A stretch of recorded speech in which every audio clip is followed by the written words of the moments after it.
Sejam bem-vindas e bem-vindos a mais um RedomasCast. Sejam bem-vindos e bem-vindas a mais um RedomasCast. Sejam bem-vindos e bem-vindas a mais um RedomasCast.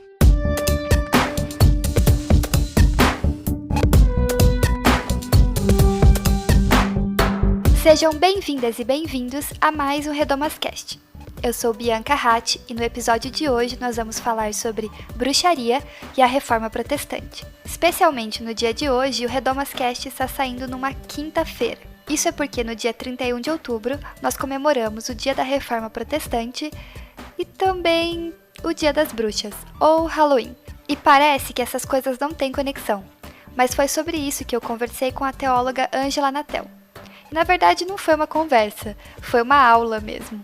Muito obrigada, Ângela, por ter participado.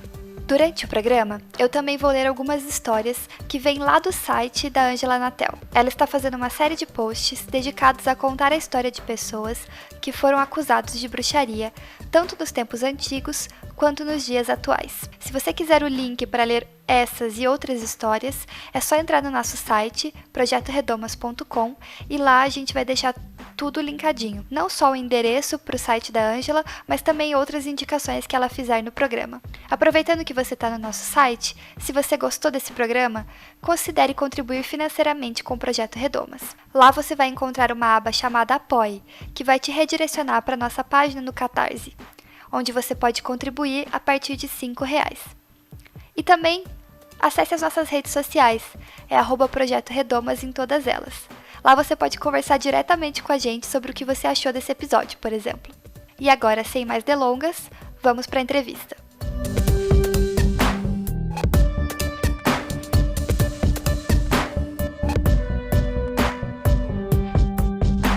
Então, Ângela, seja bem-vinda ao RedomasCast. Eu queria pedir, então, para você se apresentar para o pessoal, falar da sua formação, com quem você trabalha, eu sei que você dá aula, do que você dá aula, enfim. Sim, obrigada, Bianca. Obrigada por ter convidado também, né? Me sinto muito feliz e honrada de estar aqui. Bem, meu nome é Ângela Natel, eu tenho formação muito na área de educação. Eu fiz magistério quando eu tinha em torno de 14, 15 anos, né? Então eu leciono desde os 15, 16 anos.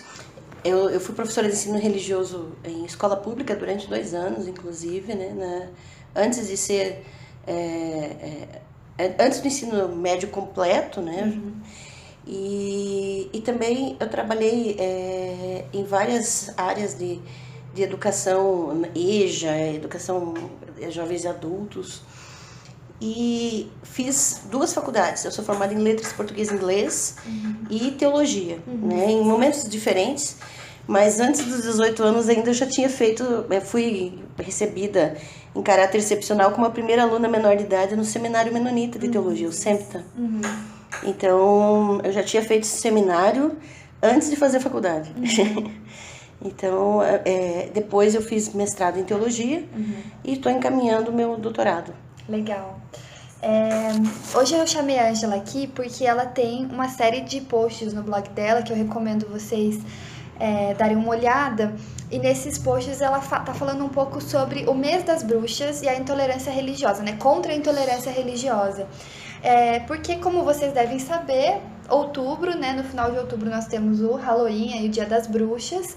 E é interessante, né, pensar que esse é um feriado que tem um aspecto místico, né, que tem uma tradição mística, mas, de fato, na nossa história nós tivemos pessoas perseguidas e julgadas e mortas por bruxaria. Vocês vão ver a participação da Ravena, que é uma gatinha preta, então tem tudo a ver com o tema. O tema tá pronto. O tema de hoje.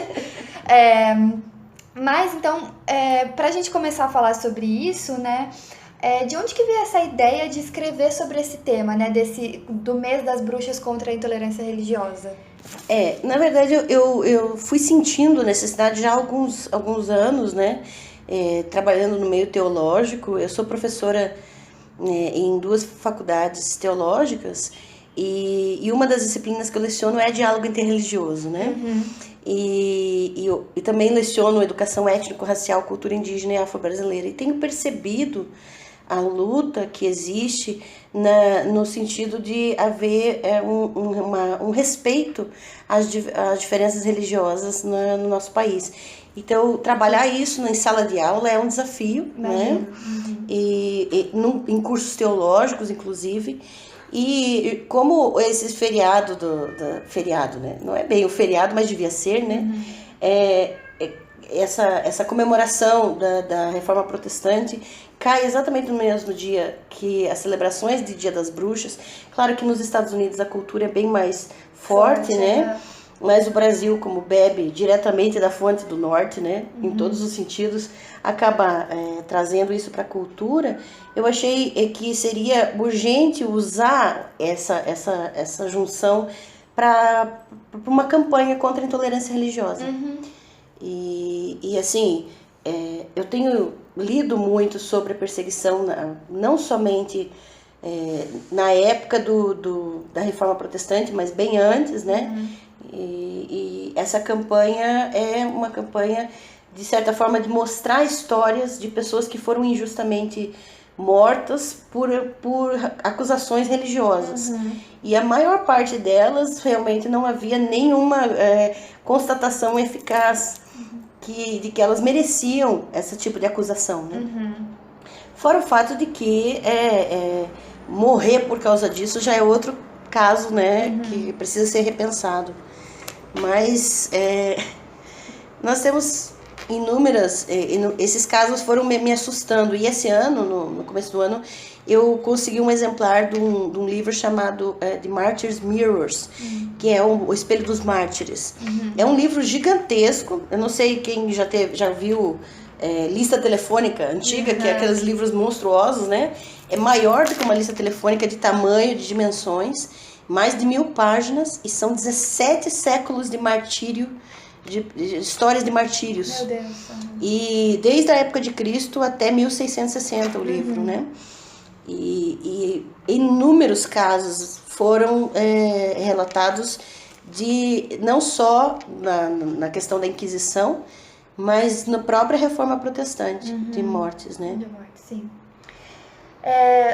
Aí falando, né, sobre essas histórias, então, né, você tem compilado essas histórias que são de períodos diferentes, países diferentes, né? Sim. E você pode dizer assim pra gente, mais ou menos, se teve um momento em que essa perseguição às bruxas foi mais forte e onde, assim, se teve um local do mundo também aonde foi mais forte? Sim, bom, pelas pesquisas que eu fiz, e já faz um tempo que eu tenho estudado sobre isso, essa questão de intolerância ou de demonizar ou de certa forma bruxificar seres humanos, rotular de bruxa ou de herege, né? É uma prática que existe em inúmeras culturas diferentes, em lugares diferentes. Eu descobri casos, por exemplo, de 4000 a.C. na Babilônia e no Egito, quando demonizaram, né, e de certa forma rotularam de herege e condenaram à morte. Então, não dá para você dizer que só houve em determinado lugar ou em determinada época. Realmente, independente da religião, independente do credo, independente da cultura, isso é possível. Condenar alguém à morte por práticas, por liturgia, por teologia, por dogmas ou coisas assim. Mas assim, o que se vê é que o auge da caça às bruxas, o auge de um movimento sistemático de perseguição ao diferente, foi a partir do século XV até o XVIII, em que se estabeleceu, por exemplo, o Tribunal da Inquisição e inúmeras outras práticas, e a concentração maior dos casos é na Europa.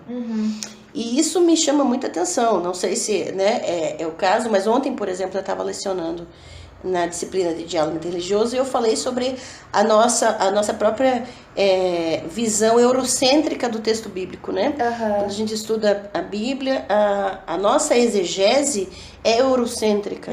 Então, de certa forma, eu não tenho como não relacionar, né, a questão da Europa se tornar um padrão teológico, um padrão dogmático, um padrão de estabelecimento da corrente vigente, né, da referência para tudo. Sim. Então, é interessante perceber isso, que a nossa exegese eurocêntrica, ela acaba coincidindo, entre aspas, né, com o fato de que a maior perseguição às heresias e aquelas pessoas que eram rotuladas de bruxas ter sido na Europa, nos casos da Europa, com certeza. Sim.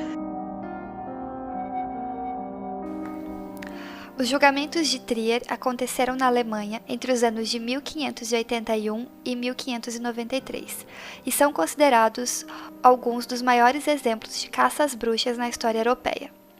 O caso teve início em uma diocese da região rural de Trier, que ficava perto da divisa com Luxemburgo, mas não demorou até a cidade, onde as investigações passaram a ser comandadas por Johann von Schönborn, arcebispo local.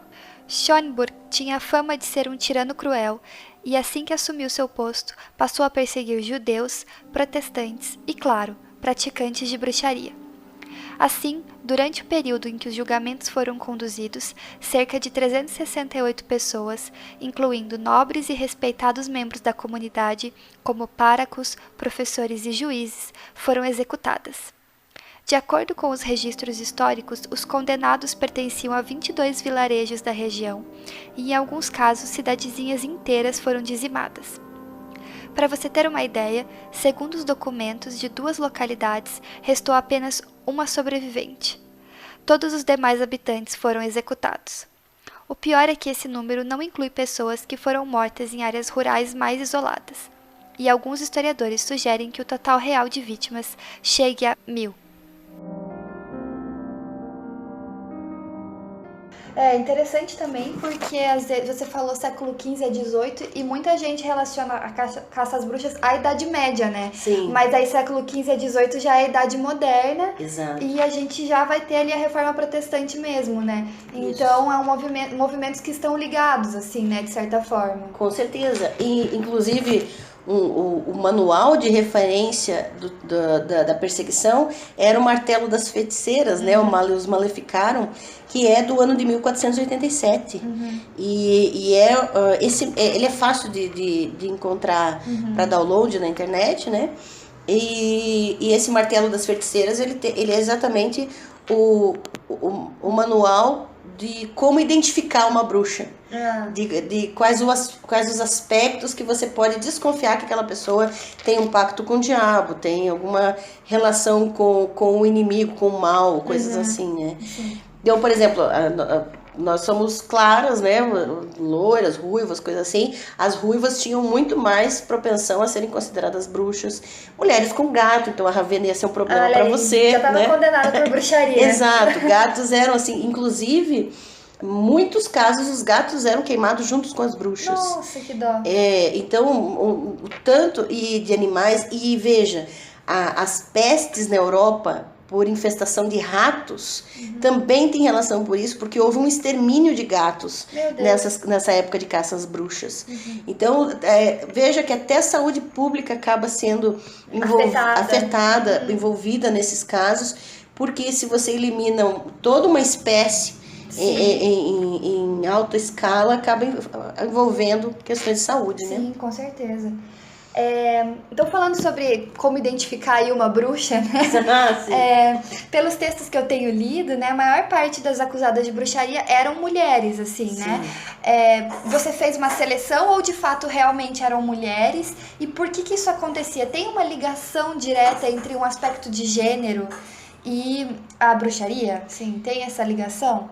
Parece ter, sim. E pelo menos em todos os materiais que eu tenho lido, e hoje em dia tem se publicado muito sobre isso, né? História da bruxaria, os livros que eu tenho recomendado, inclusive eu vou fazer uma propaganda aqui, né? Porque eu tenho um canal no YouTube, Ângela Natel, né? Que semanalmente eu faço leituras de trechos de livros. Então, é um canal de leitura da semana. Inclusive eu brinco porque é um vídeo de quinta, né? Em todos os sentidos. Porque eu sou péssima com tecnologia, então é um vídeo de quinta. Mas assim, nesse mês de outubro eu tenho lido muitos livros sobre isso. E a maior parte dos livros aponta para a identificação das mulheres. Inclusive no Martelo das Feiticeiras, nesse manual de identificação, as mulheres são alvo principal, né? da desconfiança da população, né? O interessante é que, com essa questão de gênero, na própria história da Bíblia, né, isso acontece. A minha pesquisa para o doutorado, ela envolve isso, que é o silenciamento do sagrado feminino no Antigo Israel, né, antes do exílio. E quando você percebe, as mulheres elas são silenciadas durante a história, em inúmeras culturas. E é uma questão de poder, né? É uma questão de se colocar acima do outro e controlar, né? Então, a batalha de gênero, isso é antiguíssima. Claro. E a gente vê em mitos como de Medusa, né? E outros na mitologia grega e em inúmeras outras culturas, o quanto o feminino é silenciado, de certa forma transformado em algo demoníaco, em algo mal. Me chama muita atenção a história da Medusa, não sei se nem cabe aqui, mas eu acho que porque representa muito dessa questão do silenciamento, porque ela era uma sacerdotisa, né, no templo de Hera, e ela foi estuprada por uma divindade masculina, né, e Hera ficou enciumada, né, porque a sacerdotisa chamava atenção para beleza. E veja, é interessante porque a divindade feminina não castiga a divindade masculina. Ela castiga a sacerdotisa. Que é um espelho da sociedade, esse mito, né? Exatamente. E acaba, então, transformando ela naquele monstro. Com o cabelo de cobra, se o pessoal não souber, né? Dá uma procuradinha na foto. Medusa foto não, né? No desenho, né? Sim, até se vai assistir o filme A Fúria de Titãs, a Medusa é sempre um monstro que transforma pessoas em pedra quando olham para ela, né? Então, mas poucas pessoas vão ler no que transformou ela naquilo. Foi um silenciamento, né? E ela é até engraçado, porque muitas pessoas falam, tá vitimizando, né? Aquelas coisas. Mas é importante hoje em dia, quando a gente fala de questões de gênero, né, que hoje tem se falado muito sobre a vítima ser culpada por casos de estupro, por causa de violência sexual, qualquer tipo de violência. E hoje é muito comum você começar a colocar em xeque a reputação da vítima. E foi o que aconteceu com Medusa, que é um mito antiquíssimo e que foi vítima de violência sexual e ela se tornou um monstro. Então ninguém fala de Poseidon, ninguém fala das divindades masculinas que causaram a desgraça dela, né? Mas é muito interessante que isso reflete a nossa sociedade e o quanto as mulheres são realmente, a maior parte, bruxificadas. Entretanto, existem outros casos de bruxificação que eu também não sei se seria exatamente a tônica da conversa, mas existe um movimento de crianças bruxas na África. Não sei se você chegou a ouvir sobre isso. Não, nunca ouvi. Que é um movimento que começou com a ida do neopentecostalismo, das igrejas neopentecostais para o continente africano. Nossa. Quando você estuda sobre bruxaria no continente africano, ou feitiçaria, você conhece que esse movimento, essa prática religiosa, esses ritos, eles sempre são envolvidos em torno de pessoas adultas. Então, os feiticeiros, eles são adultos, as bruxas, né, as consideradas bruxas africanas, são pessoas adultas. Porém, com o movimento neopentecostal indo do Brasil para o continente africano, causou um fenômeno de crianças bruxas, ou seja, os pastores neopentecostais apontam as crianças das famílias como responsáveis pelos males que estão acontecendo naquelas famílias. Meu Deus. Então dizem, não, o seu filho está com espírito de bruxaria, está com espírito de bruxa, então você tem que tirar esse espírito. Só que é claro, esses líderes religiosos cobram pelos rituais de exorcismo e a maior parte das famílias não tem condição de pagar por essas cobranças, e o que acontece é que as famílias tentam se livrar das crianças, ou matam, enterram, ou queimam viva, Ou já tem casos, por exemplo, a Unicef já se mobilizou a respeito, já tem documentação internacional que já verificou esse fenômeno, né? E que tem famílias que pregam prego na cabeça das crianças. Eu tenho um dossiê em casa com fotos, é terrível. E veja, é um fenômeno de bruxificação de crianças, que agora aponta as crianças como causa dos males, como se fossem portadoras de espírito de bruxaria. E isso começou na Nigéria, tá na Angola, tá se espalhando por diversos países. Eu tenho amigos que começaram a criar movimentos de recolhimento dessas crianças que estão na rua, de tentar salvar as crianças bruxas. Tem organizações de pessoas cristãs que estão tentando salvar essas crianças. Tem Gito Wendel, Marcelo Quintela, são pessoas que se você der uma busca vai encontrar material que eles publicaram a respeito. No YouTube tem vídeos e reportagens sobre esse fenômeno. Mas veja, apesar da história mostrar esse rótulo no gênero feminino, hoje em dia existem esses focos de bruxificação para grupos vulneráveis. Inclusive, na Nigéria, é que eu fui casada com um nigeriano, então também eu tive acesso a alguns materiais, né? Existe o que eles chamam de Nollywood, que é uma indústria cinematográfica nigeriana, que pertence a uma profetisa nigeriana, que é neopentecostal, e que ela não é brasileira, mas o intuito dos filmes nigerianos é mostrar histórias em que as crianças são bruxas, em que as crianças à noite saem do seu corpo para fazer o mal para as famílias. Então é toda uma indústria cinematográfica que incute na mente das pessoas essas ideias de bruxificação. E a mortalidade infantil está aumentando consideravelmente após esse fenômeno. Então realmente é assustador. Quando você rotula grupos vulneráveis. Não, com certeza. Queira ou não, as mulheres são alvo, sim, mas tem esses outros grupos que têm surgido na nossa história e que são atuais, está acontecendo hoje. Sim. Não, e é impressionante, tipo, a gente falou ali século XV a XVIII, e aí a gente ainda segue, né, nessa mesma lógica de bruxificar as pessoas, Sim. de condenar, de colocar culpa, né, por um mal, por uma coisa ruim. Exato. Numa única pessoa e numa criança ainda, né? Tipo, Imagine, que não tem como se defender. Você tem vídeos, reportagens da mãe dizendo, olha, se você tirar o espírito de bruxo do meu filho, eu fico com ele. Mas eu não tenho como pagar. Então, ela quer se livrar da criança. Sim.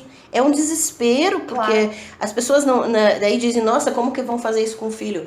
Mas pense, o medo pode causar isso. As culturas, elas são... os valores culturais, eles são norteados em torno de culpa, medo ou vergonha, né? Isso, se você estudar antropologia cultural, vai perceber isso. Então, a cultura brasileira, por exemplo, os valores da nossa cultura são muito... são construídos muito em torno da vergonha. Da vergonha, sim. Já nos Estados Unidos, a cultura é em torno da culpa. Mas em pequenas sociedades, o medo é o que determina os seus valores, né? Então, a partir disso, as pessoas elas querem ter paz, elas querem viver. Não é uma questão de maldade, porque maldade todo ser humano tem dentro de si. Então, a gente não tem como dizer, não, olha como que eles são capazes de se desfazer das crianças. É o medo. E o medo, a religião é um importante instrumento de poder para exercer medo sobre as pessoas. As pessoas são capazes de fazer qualquer coisa por medo. Né? A gente vê isso quando a gente está assistindo um filme de terror, né?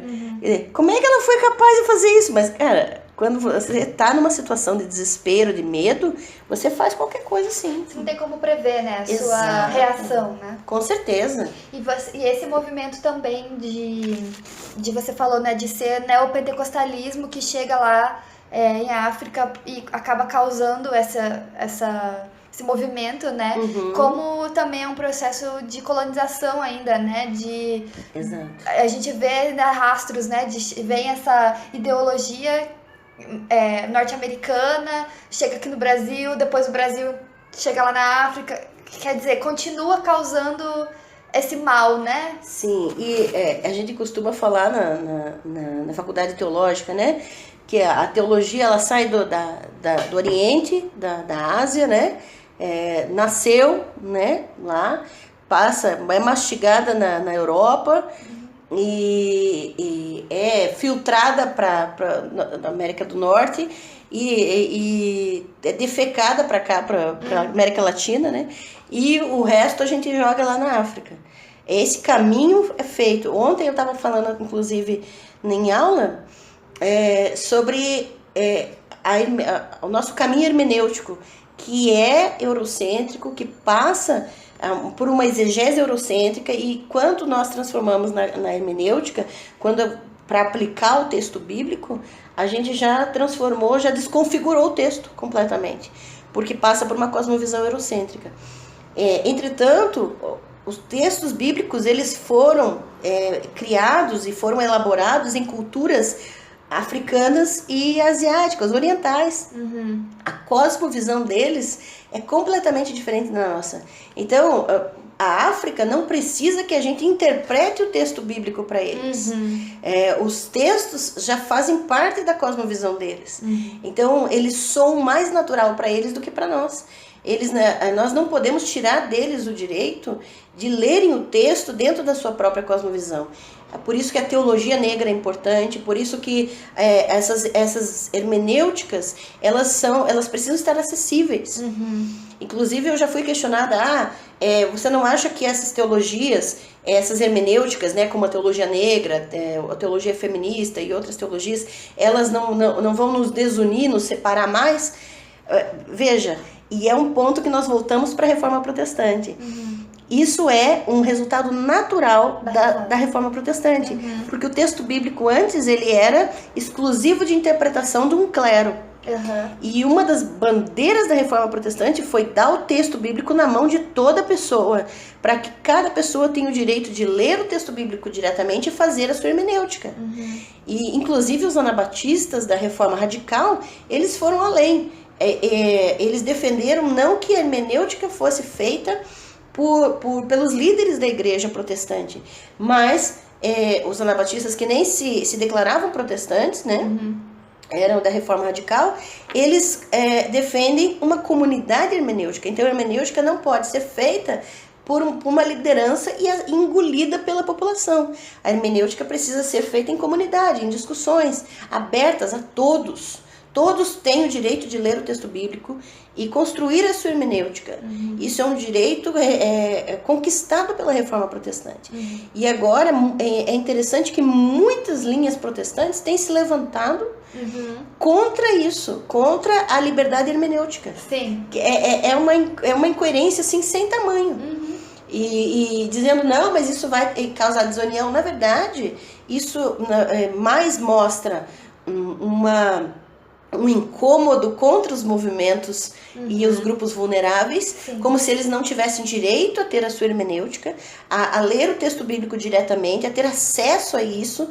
Claro que eu estava até conversando com você anteriormente, que eu sou muito chata na questão exegética. Para mim, você não tem e não pode pegar um texto bíblico fora do seu contexto histórico, cultural, né? Uhum.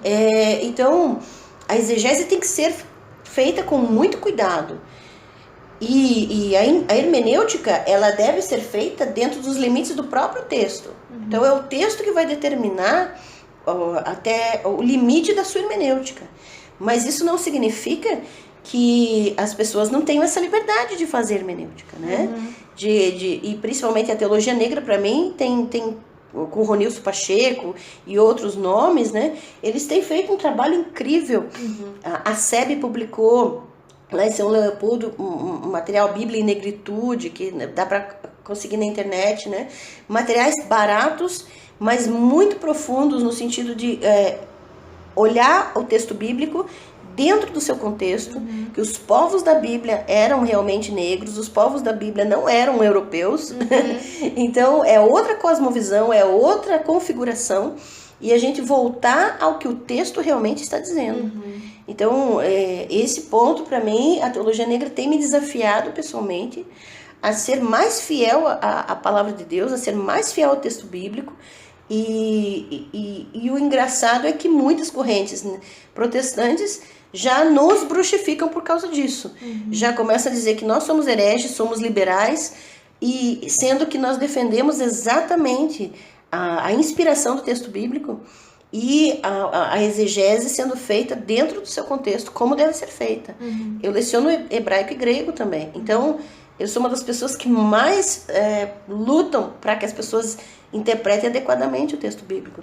E quando eu vejo isso dentro das novas hermenêuticas, as novas teologias que têm sido levantadas para aí, que atendem as comunidades vulneráveis, para mim isso é uma alegria. Até eu estava lendo um grande teólogo que hoje em dia está em voga, né, que é o Kevin Van Hooser. E ele, junto com o Michael Gorin, eles têm publicado muito material sobre o drama das escrituras, o drama da doutrina, são livros deles que falam sobre teologia narrativa, que falam sobre que Deus não se revelou através de uma teologia sistemática. Olha, eu já estou dando aula aqui, eu já vou me empolgando. Tá maravilhoso, o pessoal vai gostar. Então pense que Deus não se revelou através de uma teologia sistemática, Deus se revelou dentro da história dos povos, dentro da história da vida das pessoas. Desde do Gênesis, né? E não tem como sistematizar isso, exatamente, né? A vivência das pessoas. Como você vai sistematizar a experiência de um para a vida do outro? E Deus não se revelou sistematicamente, ele se revelou na história. E o Van Hooser, o Gorin, eles levantam muito essa questão de nós voltarmos à teologia narrativa, a revelação de Deus na história dos povos, na história dos grupos. Como Deus quer se revelar especificamente na vida dessas pessoas, dentro das suas pautas, dentro dos seus questionamentos. Por isso, para mim, a teologia negra, ela dialoga perfeitamente com as religiões afro, por exemplo, com as religiões de matriz africana. Por quê? Porque estão dentro das mesmas pautas. Então, não há um problema. Para mim, isso favorece a luta contra a intolerância. Claro. Porque nós estamos respeitando o texto bíblico. Que é outra pauta da Reforma Protestante, né? Exatamente. Que é outra pauta. Que nós respeitamos o texto bíblico, o sola escritura está em ponto, e ainda damos a liberdade das pessoas dialogarem com o texto, mas entenderem o texto como relevante para si mesmas. Não um texto eurocentrado, fora de contexto, fora de cosmovisão. Você acredita que ontem, por exemplo, alguns alunos se surpreenderam com o fato, descobriram que Agostinho era africano. Meu Deus, Agostinho era africano. Como assim não sabiam, né? Tadinho dos meus alunos. Eu amo meus alunos, não quero falar mal deles, mas veja, eu até falei para eles, é realmente interessante perceber que é uma surpresa no meio teológico. Algumas pessoas não fazem ideia. Estão fazendo teologia, estão trabalhando com teólogos africanos, mas simplesmente deslocam ele do contexto dele. Essa parte é obscurecida, assim, né? Exatamente, é silenciada. Então, Deus se revelou dentro de contexto. As pessoas, a teologia é construída dentro de contexto. Por isso que uma sistemática, ela tem esses pontos negativos, né? Porque a teologia sistemática, muitas vezes, ela é construída fora de contexto. Eu recomendo a teologia sistemática do McGrath, que é uma teologia sistemática histórica, filosófica, né? Dentro de contextos culturais específicos. Então, ele contextualiza as construções teológicas e mostra que as coisas não foram colocadas assim no vento, sem uma razão, né? E por isso é bom estudar a história da igreja, quando a gente percebe quando os dogmas foram criados, quando os embates foram feitos, a partir do que novos ensinamentos começaram a ser enfatizados dentro da história da igreja. Porque tudo tem um contexto, tudo tem um porquê. E quando nós respeitamos isso, nós vamos ver que Deus ainda continua encarnando nas diferentes culturas, nos diferentes grupos. Eu entendo que Jesus traduziu Deus para nós. Jesus é a tradução de Deus para nós quando ele se encarnou. Como nós poderíamos compreender Deus se ele não vestisse a nossa roupa, calçasse nosso sapato? Então, essa encarnação de Cristo nos ensina como trabalhar uma hermenêutica que faça sentido para o povo. Encarnar na realidade daquele grupo. Trazer a revelação de Deus dentro da história do povo. Né? Isso, para mim, é fundamental para o diálogo. Sim. Ursulina de Jesus foi acusada de bruxaria pelo seu marido, Sebastiano de Jesus, alegando que ela o havia deixado estéril pelo uso de magia. A amante de Sebastiano, Cesária, confirmou o testemunho no tribunal. Ursulina foi julgada e condenada por heresia e bruxaria e foi executada em uma fogueira pública em São Paulo em 1754. Eu acho interessante porque você trouxe aí vários nomes e várias perspectivas de interpretação, de hermenêutica da Bíblia, que, como você falou, muitos movimentos estão apontando como herege, né, como heresia. E é interessante isso porque essas perspectivas teológicas, elas permitem e dão voz para pessoas que, por causa da nossa visão eurocentrada, até então não estavam podendo falar, e assim, muitas vezes ainda continuam sendo silenciadas. Então a teologia negra, a teologia feminista acaba nos proporcionando novos olhares para a Bíblia, né? Olhares que a gente não tinha. E aí vem um movimento eurocentrado e vem um movimento padrão, né? Entre aspas, o padrão, né? Porque o padrão é sempre o universal, o homem, o homem europeu, né? Então tem sempre essa questão de que o pessoal acha que a teologia deles não é ideológica, né? A teologia negra é ideológica, a feminista é ideológica, mas a teologia deles não tem nada de ideologia, né? E aí, puxando esse gancho, assim, né? Essa coisa da gente ser chamado de herege, muitas vezes por falarmos através dessas perspectivas, ou por sermos desafiados por ela, ou por lermos, ou enfim, por estarmos nesse contexto, essa questão de chamar de herege, né? Me lembra muito chamar de bruxa, Sim, né? claro. Me lembra, e acho que tem até a ver, né? Muitas bruxas eram acusadas por heresia também, Sim. né? E aí eu queria que você falasse então pra gente, assim, quais que eram os motivos, entre aspas, né? Ou as acusações que levavam uma pessoa a ser julgada por bruxaria, assim. O que eram geralmente esses motivos? Veja, é interessante ver isso, porque assim, os motivos são os mais diversos possíveis, né? Desde você ter um gato em casa, até varrer a casa de forma diferente. Mas é interessante, por exemplo, uma história que é muito, de certa forma é conhecida, da Hipátia de Alexandria, que foi no primeiro século cristão, lá no Egito, em Alexandria, os cristãos que estavam lá, os primeiros cristãos, eles acabaram assumindo o poder político e pegaram a Hipátia, que era uma matemática, física, né? Uma mulher genial, só que ateia, né? E por não acreditar em Deus, ela foi linchada publicamente. Tiraram as roupas dela e ela foi apedrejada nua por cristãos do primeiro século. Só por não crer em Deus, por ser uma cientista. Então pense que os motivos eles são diversos, mas é aquela questão de desumanizar o outro por não concordar comigo e demonizá-lo. E quando a gente desumaniza o outro, a gente não considera o outro tão gente quanto nós, tão humano quanto nós, o passo para demonização é mínimo. E aí quando nós demonizamos, o outro se torna nosso inimigo. E aí ele precisa ser eliminado. Então esse caminho é muito rápido.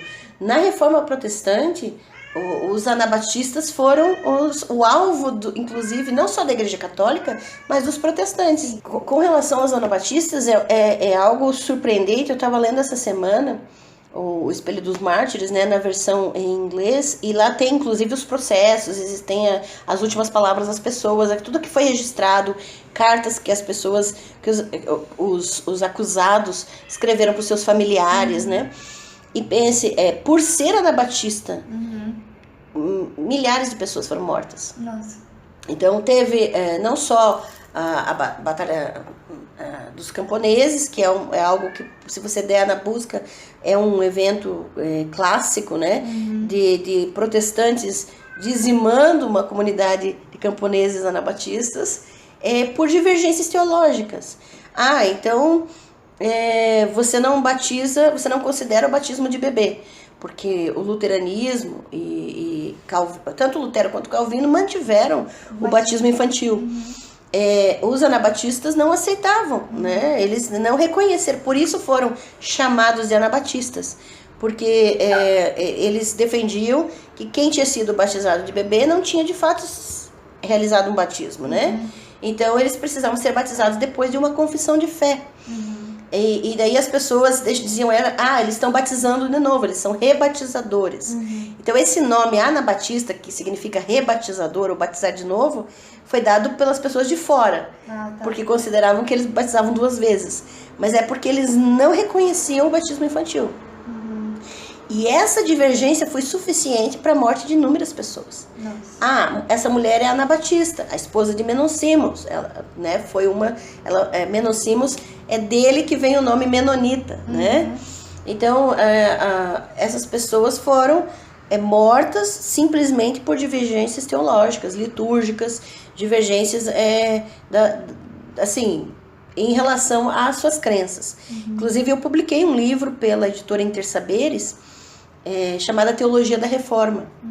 E a Faculdade Uninter, né, adotou esse livro como livro-texto de uma disciplina opcional no curso de Teologia interconfessional deles.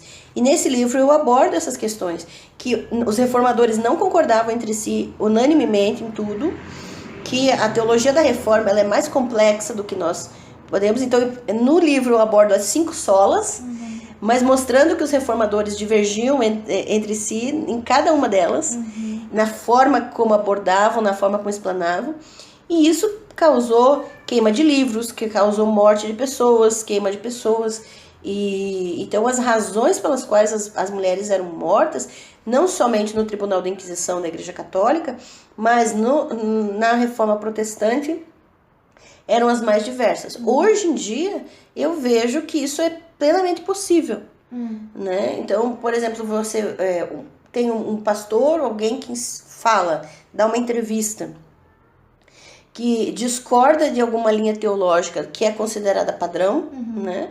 Então ele já é rotulado de herege, e você não, os alunos de repente eles são proibidos de ler o que é aquela pessoa. E é isso que você acabou de falar. Então aquilo ali é heresia, aquilo ali é ideológico. Aquilo ali então é político. Eu já fui questionada por alunos sobre isso, né? Esse texto que a senhora mandou ler é ideológico. Mas ninguém é isento ideologicamente. Não é possível fazer uma leitura neutra e isenta e imparcial. O que nós precisamos é perceber a nossa parcialidade, é nos perceber ideologicamente. E tentar se aproximar ao máximo do texto bíblico, por exemplo, sabendo que nós não vamos alcançar a neutralidade e a imparcialidade. Nunca. Nenhuma teologia é isenta ideologicamente. Nenhuma. E a gente sabe que todas as teologias construídas, elas, inclusive a Reforma Protestante, ela não foi causada somente por questões teológicas.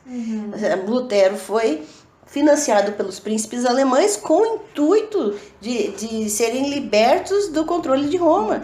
Um controle político, um controle econômico. Então, esses fatores eu abordo no meu livro da Teologia da Reforma. Porque a gente não pode simplesmente achar que as coisas elas têm um único fator, que elas não são complexas. Por isso é muito complicado você discutir um assunto sem abordar as várias linhas de pensamento e as várias implicações dessa situação, né? Porque a gente não existe uma teologia construída fora de um contexto. Um contexto político, um contexto econômico, né? E então dizer, essa teologia tem uma base marxista, por exemplo, né? Uma base econômica marxista. Sim, e a outra teologia tem uma outra base econômica. Liberal. Exato. Então, são óculos E isso não nos impede de dialogar com o diferente. E é um alerta de que nós não podemos desumanizar o outro só porque pensa diferente de nós. E muito menos demonizá-lo. Então hoje, se você é arminiano, calvinista, já é suficiente para você não considerar irmão. Não era somente através de Cristo, não é somente pela fé em Cristo, somente pela graça. E nós pegamos os fundamentos da Reforma Protestante e jogamos no lixo. Porque se você não veste a mesma roupa que eu, se você tem uma tatuagem ou não, se você tem um hábito diferente de mim, então você não é meu irmão. Então não é somente por Cristo. Né? Sim, com certeza. Moradores de uma aldeia na região oeste da Guatemala lincharam uma mulher de 43 anos acusada de praticar bruxaria. Seu nome é Magdalena Francisco. O episódio aconteceu na terça-feira, dia 6 de agosto de 2013. Segundo o jornal Nosso Diário, 2.000 vizinhos enfurecidos espancaram e jogaram pedras nela após entrarem em sua casa. A polícia que estava no local não pôde evitar o linchamento diante da fúria do grande número de pessoas. Os linchamentos são comuns na Guatemala, onde a população faz justiça com as próprias mãos devido à desconfiança das autoridades. Entre janeiro e junho do mesmo ano, cerca de 23 pessoas morreram vítimas de linchamentos na Guatemala, segundo o boletim da Procuradoria de Direitos Humanos do país. A gente está falando muito sobre o papel do protestantismo, né, na caça às bruxas, que eu acho que é uma coisa que é pouco falada mesmo. Porque a imagem que eu, assim, tenho, né, principalmente antes de me envolver com essas questões de gênero e dar uma estudada na caça às bruxas efetivamente, eu tinha muita imagem assim, né, Idade Média, e a bruxa é aquela moça que vive na floresta, fazendo as poçõezinhas dela. As danças em torno da fogueira, As danças em torno da fogueira. E aí, ela é trazida para praça pública pelo bispo, pelo padre, e aí eles dão de dedo na cara dela, e aí ela é queimada ali mesmo. Mas na verdade não é nem um processo tão da Idade Média assim, né? É um processo mais da Idade Moderna, como a gente conversou, e não é um processo exclusivo da Igreja Católica também, como a gente tem comentado aqui, né? Você falou dos anabatistas, mas existiam... eu queria ver contigo, né? Existiam esses grupos que também faziam esse tipo de perseguição, também com morte, com violência, a bruxaria ou a heresia dos protestantes. E, assim, como que eles conseguiam... Aí, obviamente, é uma pergunta mais provocativa, assim, mas como era essa conciliação, assim, né? De uma reforma protestante que tem em sua base esse acesso, né, à Bíblia, um Estado laico, enfim... Mas também tem sua história essa perseguição, né? Como é que é isso? Eu vejo que é uma incoerência, de fato, né? Histórica. E essa semana eu estava lendo a leitura da semana no meu vídeo no canal do YouTube foi um livro do Sebastião Castelli contra Calvino, né? É um livro do Zweig que ele faz uma compilação, acho que é o volume 9, da compilação dele de documentos, um tratado contra a violência, né, uma consciência contra a violência, e nesse volume 9 ele pega os depoimentos de Castelli, que foi uma testemunha ocular da Reforma Protestante, exatamente apontando o fato de Calvino não somente se omitir ou permitir a violência e a perseguição religiosa, como também incitar grupos para a morte de pessoas. Eu li, inclusive, que Calvino ele incitou a população a matar uma senhora de mais de 80 anos, com crianças junto, por causa dessas divergências teológicas. Então foi Sebastião Castelli, que fez todo um documento contra Calvino. Ele era um pastor calvinista, um pastor da época que apoiava Calvino a princípio, mas que por causa dessa situação de violência, ele decidiu sair do grupo, ele decidiu deixar de ser pastor. Então, isso aconteceu na boca da Reforma Protestante. No momento. No momento.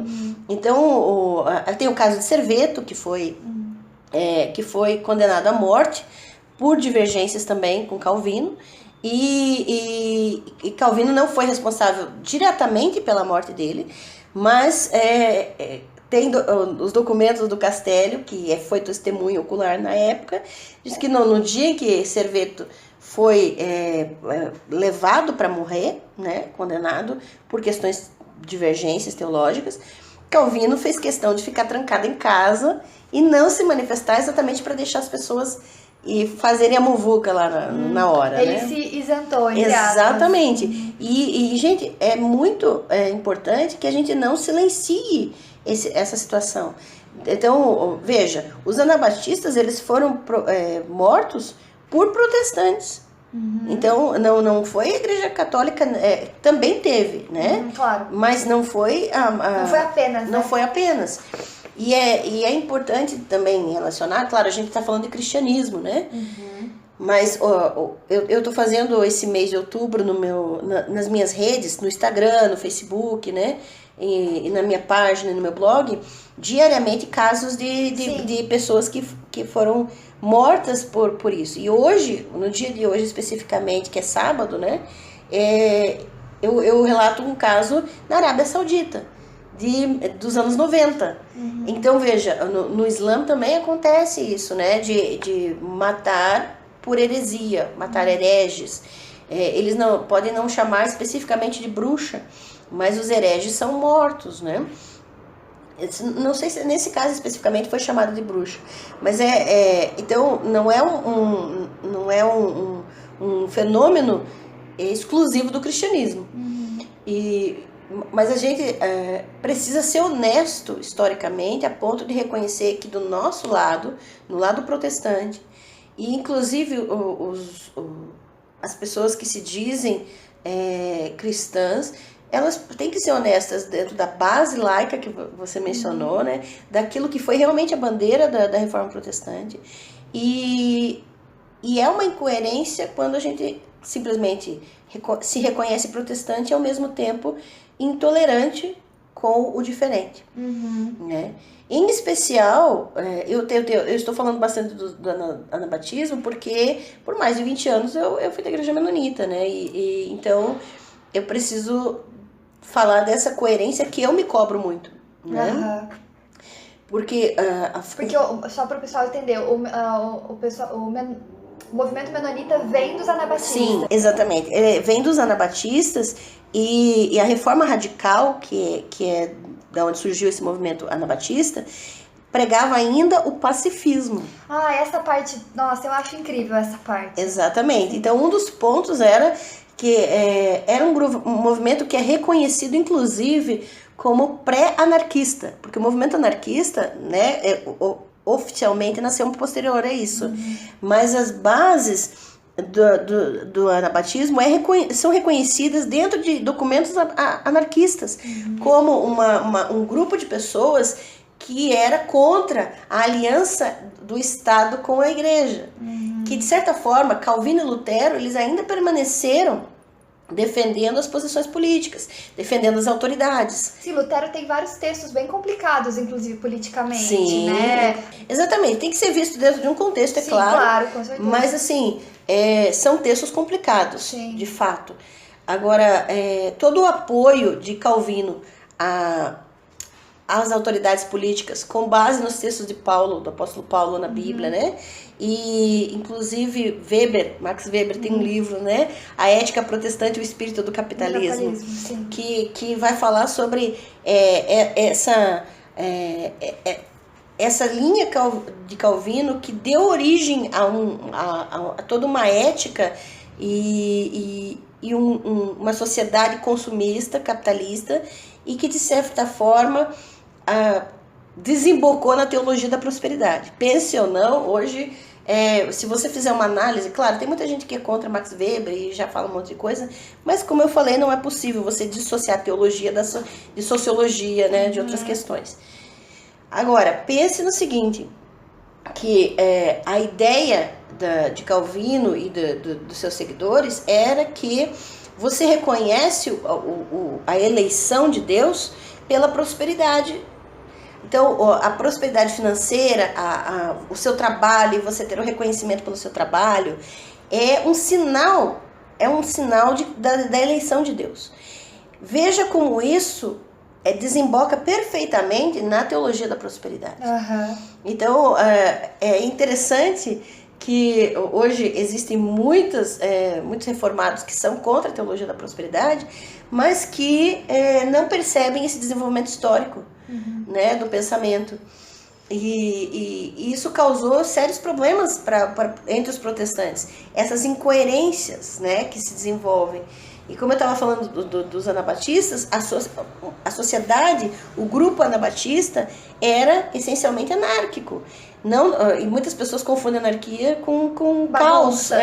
Sim. Não, na verdade, ela se autogere, ela não necessita de autoridades, de figuras de autoridade, né, para gerir aquele grupo. E essa isenção, esse limite que se dá para a autoridade política dentro do grupo anabatista, isso confrontou muitos protestantes. Confrontou Lutero, confrontou Calvino, confrontou seus seguidores, Zwinglio, né, e outros, que estavam associados economicamente, inclusive, eram financiados, né, pelos príncipes alemães ou por outras autoridades políticas. E o fato de ser pacifista, de não querer servir ao exército, não querer servir ao militarismo do Estado, os anabatistas sofreram por essas escolhas. E hoje é interessante ver muitas linhas anabatistas, menonitas inclusive, que apesar de se chamarem menonitas, apesar de se identificarem com os anabatistas, não são pacifistas. Defendem o uso de armas, defendem o armamento, defendem a violência. E isso também é uma incoerência. Então, quer ou não, é como se você adaptasse as coisas e você lutasse pela identidade, a identificação com o grupo, mas você não defende mais as mesmas coisas. Então, é uma incoerência de fato. Sim, com certeza. Bom, você falou, lá no começo você falou um pouco sobre a perseguição às crianças bruxas, né? Na África, ali na Nigéria. Então, acho que pra finalizar nosso papo aqui, que tá muito bom, a gente poderia continuar falando aqui muito sobre isso, porque eu acho que é um assunto que rende muito, assim. Sim. E eu acho legal no mês da Reforma Protestante, no mês das bruxas, trazer como que essas coisas se encontram, né? E também como a gente tem na nossa história esses resquícios, né? Esse sangue na nossa história, né? A gente tem esse sangue nas nossas mãos, né? Infelizmente. Verdade. E é como você falou, a gente tem que ser honesto historicamente, né? Ao mesmo tempo, é interessante falar sobre isso num momento em que a maioria dos produtores de conteúdo cristãos, não só na internet, mas editoras, enfim, estão falando sobre reforma protestante com o intuito de exaltar os reformadores, de exaltar a reforma, o que de fato, assim, por si só não é necessariamente um problema, mas a questão é que nós estamos aí há mais de 500 anos repetindo esse mesmo movimento. Talvez estamos aí num momento de analisar por outra perspectiva, de analisar de uma outra forma. Acho que esse também é o intuito, para ficar bem claro para o pessoal, da gente ter essa conversa, né? Sim. De mostrar um outro lado, um lado que muitas vezes, no intuito de exaltar, no intuito de proteger o título, de proteger um grupo, a gente não fala sobre, né? Exato. E eu vejo que no Brasil a gente tem um movimento de pessoas que se consideram reformados, da teologia reformada, né? Calvinistas, neocalvinistas, ou enfim, outras variações disso, que além de se entenderem como um padrão teológico, como a teologia certa, isenta de ideologias, também é um grupo que se vale de um discurso de autoridade, de serem corretos, né, de serem os certos, enfim, e talvez acabam também não pensando ou não pautando essas outras questões que a gente conversou hoje aqui, né? Essas incoerências, essas questões que, na minha opinião, só enriquecem a discussão, só enriquecem a teologia, a gente falar sobre esses problemas e não botar embaixo do tapete, nos enriquece, né? Falar sobre essas questões. E aí, trazendo então para o Brasil, eu queria te perguntar, teve caças bruxas aqui no Brasil? Sim, teve. E veja, eu sei que a gente vai precisa falar, mencionar essas questões da demonização das religiões afro, né? De matriz africana. Que era a minha pergunta seguinte, né? Que realmente a gente vê até hoje, né? Exato. Inclusive, até o fim do mês, eu já selecionei casos que eu vou publicar nas minhas redes, dessa campanha contra a intolerância, de pessoas aqui no Brasil. Eu acho que eu já mencionei, inclusive, um dos casos brasileiros, mas aqui no Brasil houve, com a vinda dos colonizadores, né? Aqui, nós já tivemos um genocídio indígena aqui no Brasil, né? Em torno de 4 a 10 milhões de indígenas que foram mortos com a chegada dos colonizadores. E com isso, a princípio, a religiosidade indígena foi demonizada. Tanto que a minha irmã, Angelita Martins, ela fez um trabalho no mestrado dela, né? Que, na área de literatura, falando do mal em José de Anchieta. E houve com o trabalho dela, o trabalho dela é incrível, né, a dissertação de mestrado, e com o trabalho dela, isso me chamou muita atenção, de que houve uma catequização aqui no Brasil, com o teatro, né, de José de Anchieta, e as peças de teatro que eram usadas para educar os indígenas, para educar a nova população da colônia. E essa população era ensinada através do teatro que as figuras do mal, as figuras demoníacas no teatro eram os religiosos indígenas, eram as práticas religiosas dos indígenas. Então a religiosidade nativa foi associada ao mal, ao diabo. E isso aconteceu automaticamente também com as religiões, a religiosidade dos africanos que foram escravizados aqui, que foram trazidos posteriormente. Aquela sensação de medo da Casa Grande, em que os senhores escravos tinham medo da insurgência dos escravos contra eles. Então, quando as pessoas que eram escravizadas tinham suas práticas religiosas, aquele tocar dos tambores já era associado ao mal, por causa do medo que os senhores escravos tinham de serem mortos numa insurgência, né? Coisa assim. E a gente sabe que herdou também essa influência norte-americana, né? Do uso dos textos bíblicos para justificar a escravidão. E os textos de Paulo, né? Do apóstolo Paulo e tudo. E, de certa forma, a própria Bíblia foi usada para demonizar a cultura dos escravos, a cultura dos povos nativos, né, originários. E foi um instrumento de colonização, um instrumento de controle e poder sobre o povo, né? E hoje a gente sabe que, historicamente, os afrodescendentes sofrem economicamente, socialmente, e todas essas questões que têm sido levantadas, graças a Deus, com mais frequência, né? Mas por causa disso, e sua religiosidade automaticamente é demonizada. Inclusive, eu vou apresentar um trabalho, vai ter um congresso de ensino religioso na PUC do Paraná aqui em novembro, e eu vou apresentar uma comunicação falando de Exu não é diabo, né? Que a gente associa automaticamente a figura das entidades da religião de matriz africana com o diabo da Bíblia, né? Do Novo Testamento. E eu uso, inclusive, a teoria dos arquétipos de Jung para mostrar que não é possível você associar diretamente, para criar todo um preconceito com base em arquétipos que são formados na nossa mente. Então, o diabo da Bíblia não é exatamente o diabo que a igreja crê. Porque se nós cristãos formos honestos exegeticamente, considerarmos a Bíblia inspirada por Deus, como eu particularmente considero, nós temos que ser fiéis ao que a Bíblia fala a respeito do diabo. E não associar a questões de estética, a questões de personalidade, que isso é uma construção de 2000 anos de história da igreja, baseados em literatura, como a Divina Comédia de Dante, o Inferno de Dante, ou o Paraíso Perdido de Milton, que a literatura teve mais influência na nossa visão do diabo do que a própria Bíblia. E isso causa todo esse mal entendido de associar entidades nas religiões de matriz africana que são figuras ancestrais, que são figuras que fazem parte da história e da cosmovisão desses povos, com a figura do mal personificado, que é o diabo, que nós deixamos de olhar o que a Bíblia de fato fala a respeito dele, para nos pautar em 2000 anos de construção teológica e dogmática, que tem mais influência da literatura e das culturas da época do que da própria Bíblia. Então, falar que o diabo tem rabo, é vermelho, tem chifres, isso é toda uma construção histórica, não tem a ver literalmente com o texto bíblico, né? Sim. E um livro que eu recomendo, inclusive, já que a gente falou da questão dos reformados, da teologia reformada, é de um reformado.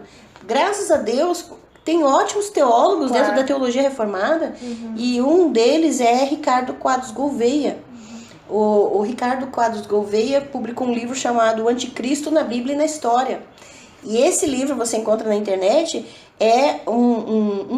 ele é um trabalho exaustivo de tudo que a Bíblia, desde o começo, livro por livro, e toda a história do cristianismo entendeu como a figura do anticristo, o mal, as construções, né, do que nós entendemos. E veja, eu considero assim, todo teólogo que é capaz de criticar a si mesmo, de fazer uma autocrítica, merece ser ouvido. E o Ricardo Quadros Gouveia, como teólogo reformado, ele consegue fazer uma autocrítica, ele consegue, inclusive, falar dos pontos que a teologia reformada precisa trabalhar em cima. Então, quando um teólogo é capaz de fazer uma autocrítica, é capaz de reconhecer os seus limites teológicos, porque não existe uma teologia perfeita, ele merece ser ouvido, ele merece estar num diálogo, né? Então, esse livro especificamente, do Anticristo na Bíblia e na História, ele vai fazer todo um apanhado das diferentes linhas teológicas e construções da figura do mal. Sim. Quando a gente faz uma pesquisa aprofundada, a gente não tem dificuldade de olhar para as religiões de matriz africana e dialogar com elas, e perceber que são elementos que não são confluentes, que não se confluem, que nós não podemos fazer uma associação direta dos elementos da nossa religiosidade com a religiosidade deles. E compreende que é uma outra cosmovisão, que são outras interpretações possíveis de diálogo. Né? Você não é obrigada a assumir a religiosidade do outro para si. Mas nós precisamos ver o outro como gente, humanizar o outro, ver o outro como um ser humano integral. E eu entendo que quando nós falamos de Missio Dei, por exemplo, a missão de Deus, que é teologia de missão, né? Nós precisamos reconhecer que a missão de Deus é restaurar todas as coisas ao seu propósito original. Sim. E isso inclui tratar as pessoas como seres humanos integrais. Jesus, ele não veio para nos ensinar a sermos uma outra espécie de pessoa. Ele veio para nos ensinar a sermos pessoas na nossa integralidade. Jesus foi plenamente humano. Ele é Deus, mas ele também é plenamente humano. Então ele nos ensina como sermos humanos dentro do propósito de Deus.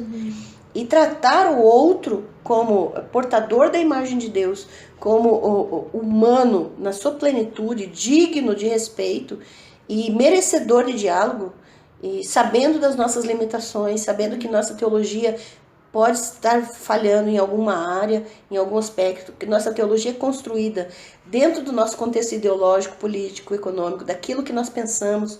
Nós não temos como tirar o nosso óculos de cosmovisão, o nosso óculos, né, de interpretação do mundo ideológico. Então, sabendo de todas essas variantes, a gente consegue se colocar na nossa história no Brasil hoje com mais tolerância, com mais iniciativa para o diálogo, para o respeito, e também querendo aprender com o outro, né?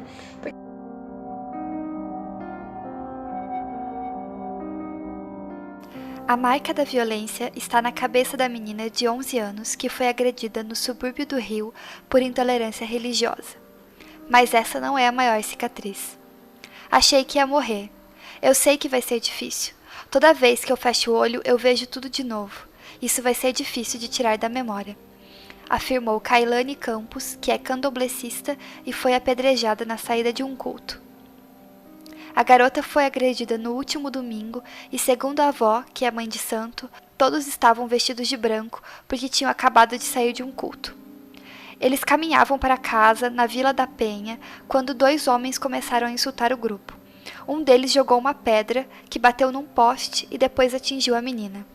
O que chamou a atenção foi que eles começaram a levantar a Bíblia e a chamar todo mundo de diabo, vai pro inferno, Jesus está voltando, afirmou a avó da menina, Kátia Marinho. Essa não é uma história que está lá no blog da Angela Natel, mas eu achei que a gente precisava lembrar dela. Aconteceu em junho de 2015. O que não pode acontecer mais, o que a gente vê acontecer quase mensalmente, eu acho, né? Eu, pelo menos, parece que... Não sei se tem sido noticiado mais, ou se eu tô prestando mais atenção, não sei. Mas quase mensalmente a notícia de que colocaram fogo num terreiro, de que, né, apedrejar crianças que fazem parte dessas religiões. Quer dizer, tudo isso é uma grande perseguição à bruxaria que continua sendo mantida principalmente pelos movimentos evangélicos, né, no Brasil. Exatamente. E aí eu acho que é importante, assim, porque muitas pessoas falam, não, mas eu respeito a pessoa. O que eu não respeito é a religião. Então, você não respeita a pessoa. Exato. Porque a pessoa vem com tudo isso, né? Eu acho que esse é o ponto. Não, eu respeito a pessoa, mas eu não respeito a sexualidade. Não, mas ela vem com isso, né? Então, assim, eu acho que é de uma incoerência e de uma desonestidade muito grande você dizer, não, eu respeito a pessoa, mas não respeito X. Não, se X não faz mal pra ninguém, né, não é um crime, não tá gerando mal pra ninguém, então merece ser respeitado, porque faz parte daquele ser humano, né? Exato. Essa questão, isso faz parte da nossa cosmovisão, que nós, entre aspas, ocidental, porque até essa nomenclatura oriental e ocidental é algo completamente artificial, baseado numa referência, né? Sim. Então, essa nossa cosmovisão de compartimentalizar as pessoas. Então, eu amo a pessoa, mas eu não aceito o que ela faz. E se eu disser que eu a aceito, eu estou comprometendo a minha fé, e isso é um equívoco. Então, a sua fé e a sua consciência diante de Deus, ela não é comprometida quando você acolhe alguém integralmente. Eu sempre falo para os meus alunos, na dúvida, olhe para Jesus. Como que Jesus tratava as pessoas.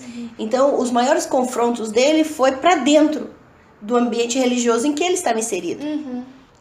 Então, Jesus, quando tratava com pessoas de fora, por exemplo, com um centurião romano, né, que tinha todo um contexto religioso diferenciado, que tinha todo um contexto social diferenciado, ou quando ele tratava com a samaritana, que também era outra situação.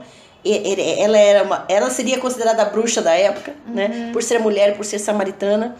Então, Jesus trata as pessoas com tanta dignidade e ele vai no âmago das suas necessidades, das suas pautas. E Jesus não trata as pessoas como numa fábrica, todos da mesma maneira. Ele conversa, ele ouve, ele atende. E ele não de maneira alguma, ele não corre nenhum risco na sua fé pessoal e na sua postura. O risco que ele correu e que o levou à morte, em termos, num olhar mais humano, né? Nós sabemos que ele se entregou, né, por nós sabemos nessa questão teológica, entretanto, num olhar humano, o que o levou à morte foi a sua postura exatamente essa, de que é como se a reputação dele foi colocada em xeque por ele acolher as pessoas indiscriminadamente. Então esse acolhimento... Ele subvertia essas regras, né, sociais. Essas regras sociais, exatamente. As regras de pureza e impureza, que eram tão importantes para a religiosidade da época, foram quebradas por ele. Ele tocar num leproso, ele permitir que uma mulher tocasse nos seus pés, ele falar com uma mulher em público, uma samaritana em público. Então, ele não tinha esse respeito aos dogmas. E nem por isso a consciência dele foi ferida. Então, quando eu tenho dúvidas a respeito, será que eu vou ferir a minha consciência diante de Deus se eu dialogar com respeito integral a outra pessoa da religião de matriz africana? Eu olho para Jesus. Então, Jesus não teve esses problemas. Ele dialogou com o centurião romano, que tinha uma outra fé, sem nenhum problema. Inclusive, Jesus elogiou a fé de uma pessoa, do centurião romano, dizendo que não havia fé como a dele em todo Israel, ele não encontrou. Isso é um choque, porque aquele centurião não era judeu, aquele centurião não cria no Antigo Testamento, não cria nas Escrituras como nós cremos. Sim. Como que Jesus diz que a fé desse homem pagão era maior do que todo Israel? Então esse choque me leva a confrontar meu posicionamento com as pessoas hoje, e não confrontar a posição de Jesus. Se alguém tem que mudar, sou eu, não Jesus, né? Sim, então, claro. Nesse sentido.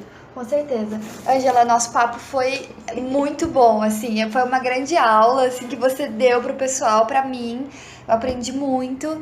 E eu queria te perguntar, antes da gente passar para as indicações, que eu sei que você tem umas indicações para dar pro pessoal de leitura, que a gente sempre gosta, a gente sempre faz a indicação no final, mas eu queria saber, se tem mais alguma coisa que você quer falar, se você tem, assim, sobre essa questão da intolerância religiosa, que eu acho que, eu quero dar o nome desse programa de Bruxas e Reforma Protestante, mas eu quero que a gente não gira em torno a gente não girou, né, em torno dessas histórias, porque as histórias tem lá no seu blog, o pessoal pode ir lá e ler, mas sim conversar sobre onde essas coisas se encontram, que eu acho que acho que o ponto disso é essa questão da intolerância religiosa, que eu acho que é um tema urgente, assim, pra nós, sabe, enquanto Brasil. Então, não sei se você tem mais alguma coisa pra falar, queria te deixar liberada nesse momento. Olha, eu agradeço muito a oportunidade de falar algumas questões que eu tenho vontade de falar. Muitas vezes eu falo em aula, mas é um público restrito dentro de sala de aula, né? Mas que são importantíssimas para serem discutidas, né? Nesse tempo. Realmente queria agradecer o público e falar que nós precisamos aprender a encarnar como Cristo. Para mim, o maior exemplo de intolerância, de tolerância, na verdade, contra a intolerância, está em Filipenses 2, por exemplo, o texto em que Jesus, em que Paulo fala à igreja de Filipos, dizendo: tende em vós o mesmo sentimento que houve em Cristo Jesus. E ele diz que nós temos que considerar o outro superior a nós mesmos. E veja, é um grande choque de realidade que Paulo está trazendo ali. Paulo em condição de prisão, falando à igreja de que nós precisamos ter esse mesmo caráter e posicionamento de Cristo em relação ao outro. E veja o que Jesus fez. Ele pegou toda a razão dele, toda a glória dele, colocou de lado e encarnou como um de nós. Ele vestiu nosso sapato, ele entendeu como nós vivemos, ele falou nossa língua, ele se submeteu a aprender, como lá na carta aos Hebreus diz, que Jesus aprendeu através daquilo que sofreu. O próprio Cristo se dispôs a aprender. O que ele tinha para aprender? E ele se dispôs a aprender através do sofrimento. E esses textos me chocam, mas são textos que eu quero deixar, né, para finalizar essa conversa, de que o caminho da tolerância é o caminho do aprendizado. De nós estamos constantemente dispostos a calçar o sapato do outro antes de falar contra o outro. A perceber qual é a realidade do outro, em que sentido eu posso aprender com ele, em que sentido eu posso compreender melhor a realidade dele para dialogar. Não com acusações. Nós não precisamos ficar nos defendendo. Cristo não ficava se defendendo. Mas nós precisamos sim se colocar em defesa do outro, como Cristo fez. E andar como o outro, perceber a realidade do outro para melhor dialogar. Com certeza. Então, muito obrigada. Quero te pedir, então, as indicações de livro, né? Primeiro, a gente vai deixar lá o link pro pessoal, pro blog, para vocês lerem as histórias. Vale muito a pena. Eu, assim, passei um tempão lendo, foi muito legal. E vou continuar lendo os próximos, que a gente tá gravando aqui no dia 19 de outubro. E esse programa provavelmente vai no ar no final do mês, né? Perto ali da data mesmo. Mas, então, a gente vai deixar linkadinho lá no nosso post, no Projeto Redomas. A gente faz um post com o programa e deixa lá os links e vai deixar também a lista das indicações da Ângela. Então, por favor, Ângela, nos indique materiais pra gente estudar. Sim. Uma indicação que eu dou do meu próprio canal no YouTube, que é Ângela Natel, que toda semana eu faço leituras, né? Agora, um livro que me desafia desde que foi lançado é um livro chamado Intolerância Zero, do Hermes Carvalho Fernandes. Esse livro tem, inclusive, na Amazon em e-book, em formato Kindle, né, para vender. E ele aborda questões atuais no Brasil, todo tipo de intolerância e como nós, como cristãos, podemos trabalhar esses pontos, né? O Hermes é acusado frequentemente de heresia também, é um herege que nem nós, mas assim, o que eu acho interessante é que, mesmo abordando temas cabeludos, temas assim complicados, ele não tem o intuito de dizer isso, você tem que crer nisso ou crer nisso, não. Os textos ele deixa em aberto, por exemplo, você não precisa ferir a sua fé, o seu posicionamento, mas você precisa pensar sobre alguns pontos, a sua coerência teológica, a sua coerência histórica, a sua coerência na postura com a sociedade, você não tratar o seu pecado melhor do que o pecado do outro. Então, nós sermos coerentes nesse sentido. Então, esse livro não tem o intuito de catequizar, de doutrinar as pessoas na sua fé pessoal. O intuito de cada capítulo é trazer questionamentos sobre a nossa coerência no trato com as pessoas, né? Então, veja, um livro, Intolerância Zero, ele aborda a questão dos indígenas, aborda a demonização da cultura negra, aborda a comunidade LGBT, aborda todos os focos de intolerância na nossa sociedade brasileira. É um livro recente, 2016, né? Mas que eu costumo usar nas aulas, os alunos ficam agitados com esses textos, mas são textos que têm o intuito de fazer esse tipo de provocação na nossa postura de fé diária, né? E o que eu amo no Hermes, que ele é do Rio de Janeiro, ele tem um trabalho incrível na sociedade, ele vive o que prega, né? O foco dele em Jesus. Né? Então, ele até tem um título do capítulo dele, que Jesus é muito melhor do que nos contaram, né? Então, ele é extremamente cristocêntrico e para mim isso já fala muito a respeito da pessoa, né?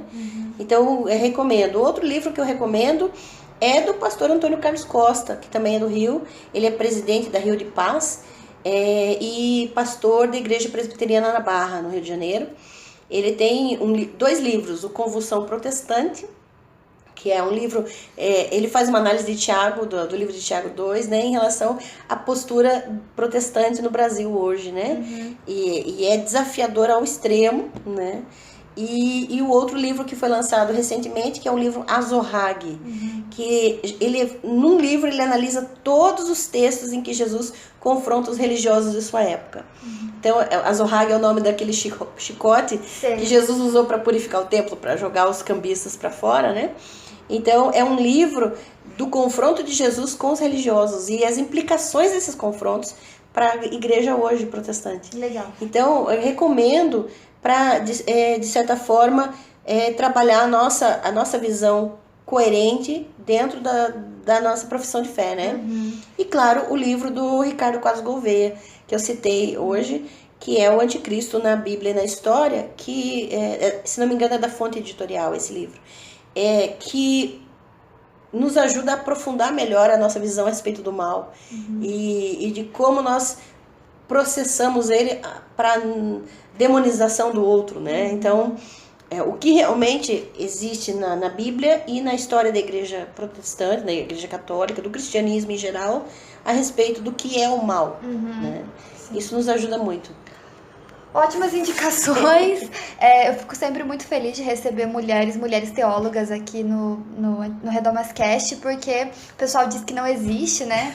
Que não tem, o pessoal faz até hashtag no Twitter para tentar achar, porque na verdade não vão procurar, né? Sim. Em vez de procurar, fica pedindo pro pessoal indicar. Então eu sempre fico feliz de trazer, porque daí eu tô fazendo meu papel aqui de falar, gente, ó, existe, estão falando. Pode, claro. Claro que eu vou indicar meus livros, né? Que eu publiquei. Por favor. Desculpa. Então, essa questão das mulheres na teologia, né? Que tem ótimas mulheres, né? Que têm publicado muita coisa. E nos textos, nos vídeos, eu tenho indicado muitas mulheres também, escritoras, né? Mas eu quero deixar os nomes dos 2 livros que eu publiquei. Que um foi a minha dissertação de mestrado, que o nome é A Fonte da Juventude. Eu faço uma análise sobre a religiosidade dos jovens universitários no Brasil. E é mais na área de ciências da religião, pela editora Apris, né? Você encontra na internet. E o Teologia da Reforma, pela editora Intersaberes. Então, eu acho que também esses livros têm muito a ver com a questão da diversidade religiosa e da nosso fundamento protestante. Tá.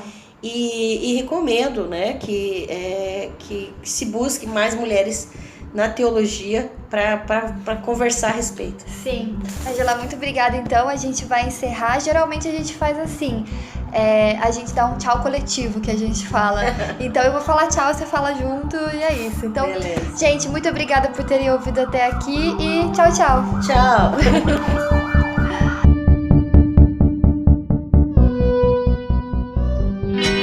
Olá, ouvinte, tudo bem? Nós da Associação Brasileira de Podcasters, ABPod, temos um convite para você. A Pod Pesquisa 2019 já está publicada. E sua participação é essencial para sabermos mais sobre o perfil de quem escuta podcast no Brasil. O formulário online da Pod Pesquisa 2019 está disponível no site da ABPod. Acesse abpod.com.br. Desta vez, vamos focar no perfil do ouvinte. Mas se você também é produtor, estamos preparando novidades para você. A Pod Pesquisa 2019 ficará disponível do dia 21 de outubro a 15 de dezembro de 2019. Não fique de fora, faça parte dessa campanha e compartilhe em suas redes de contato. A Pod Pesquisa 2019 é uma realização da Associação Brasileira de Podcasts. Juntos pelo podcast nacional.